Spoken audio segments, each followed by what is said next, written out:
Bharatiya Janata party जिला अध्यक्ष इंद्र शरण सिंह चौहान की अगुवाई में एवं सीधी विधायक केदारनाथ शुक्ला, प्रदेश कार्य समिति के सदस्य डॉक्टर राजेश मिश्रा, पूर्व जिला अध्यक्ष के तिवारी एवं अभियान के जिला प्रभारी डॉक्टर देवेंद्र त्रिपाठी की विशेष उपस्थिति में संविधान निर्माता भारत रत्न डॉक्टर भीमराव अंबेडकर की जयंती पर स्थानीय कलेक्ट्रेट चौक पर स्थित अंबेडकर जी की प्रतिमा पर माल्यार्पण कर उन्हें नमन किया। प्रातः 7 बजे से ही अंबेडकर जी की प्रतिमा के नीचे सैकड़ों भाजपाई एकत्रित होकर उनका माल्यार्पण कर भारत माता की जय, बाबा साहब अमर रहे का उद्घोष किया। माल्यार्पण के पश्चात भारत रत्न डॉक्टर अंबेडकर जी को याद करते हुए भाजपा जिला अध्यक्ष इंद्र शरण सिंह चौहान ने कहा कि भाजपा पंडित दीनदयाल उपाध्याय के अंत्योदय के सिद्धांत पर चलने वाली पार्टी है और डॉक्टर अंबेडकर जी अंत्योदय के पक्षधर थे। समाज के अंतिम छोर का व्यक्ति समर्थ और स्वावलंबी होगा, तभी देश सशक्त और समृद्धशाली होगा। हमारे प्रधानमंत्री नरेंद्र मोदी और मुख्यमंत्री शिवराज सिंह चौहान इसी अभियान में अथक रूप से लगे हुए हैं। भारत रत्न डॉक्टर अंबेडकर की प्रतिमा पर माल्यार्पण करने के बाद सीधी विधानसभा के विधायक पंडित केदारनाथ शुक्ला ने कहा कि भाजपा के संस्थापक डॉक्टर श्यामा प्रसाद मुखर्जी और डॉक्टर भीमराव अंबेडकर सरकार में केंद्रीय मंत्री थे, किंतु नेहरू और कांग्रेस की गलत नीतियों के कारण एक साथ त्याग पत्र दिया और भारत माता की सेवा में लग गए। सामाजिक समरसता का भाव डॉक्टर साहब का सपना था, जिसे हमारी सरकार और पार्टी पूरा कर रही है। वहीं पूर्व नेता प्रतिपक्ष अजय सिंह आज सीधी के चुरहट में भीमराव अंबेडकर जयंती पर आयोजित कार्यक्रम में शामिल हुए। पूर्व नेता प्रतिपक्ष अजय सिंह ने कहा कि देश में आज जो विचारधारा थोपी जा रही है वह अंबेडकर के बनाए रास्ते से अलग है। भारत रत्न अंबेडकर ऐसा भारत चाहते थे जहां ऊंच नीच की भावना से हटकर सभी को बराबरी का दर्जा मिले, जहां कोई गैर बराबरी न हो। कांग्रेस ने हमेशा अपनी सरकारों में देश के प्रत्येक नागरिक को बराबरी का अधिकार देने में अपनी भूमिका निभाई है, लेकिन दुर्भाग्य है कि आज की परिस्थितियों में विचारधारा में गैर बराबरी और भेदभाव हावी है। अजय सिंह आज सीधी के चुरहट में भीमराव अंबेडकर जयंती पर आयोजित कार्यक्रम में अपने विचार व्यक्त कर रहे थे। सीधी से ब्यूरो रिपोर्ट। और यही वजह थी कि पहली केंद्रीय और राष्ट्रीय सरकार जो बनी थी उसमें से लगभग डॉक्टर श्यामा प्रसाद मुखर्जी और डॉक्टर भीमराव अंबेडकर ने एक साथ उस सरकार को छोड़ा था, लगभग एक साथ छोड़ा था। और उसके बाद इन लोगों ने अपनी सामाजिक समरसता के दिशा में काम करना शुरू किया था।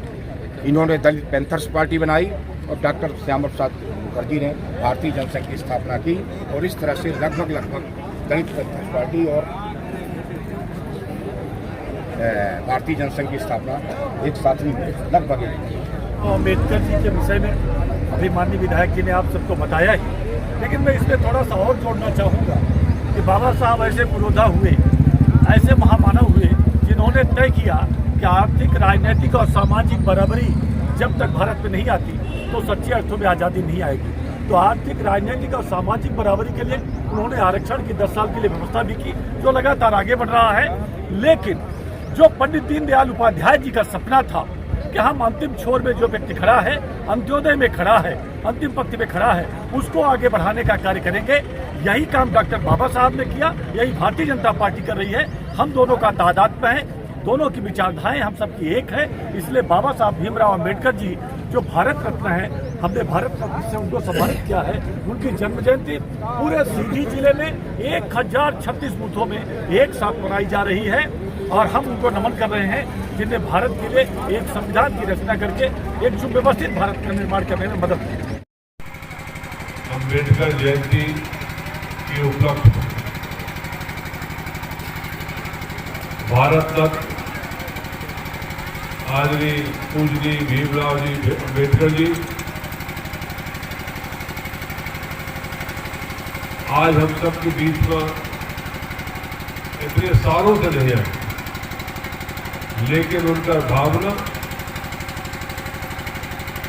उनका बनाए कानून, उनका बनाया संविधान और उनके बनाए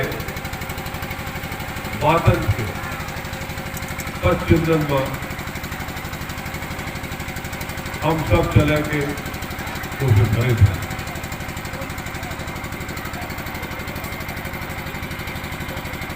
आज़ादी के समय से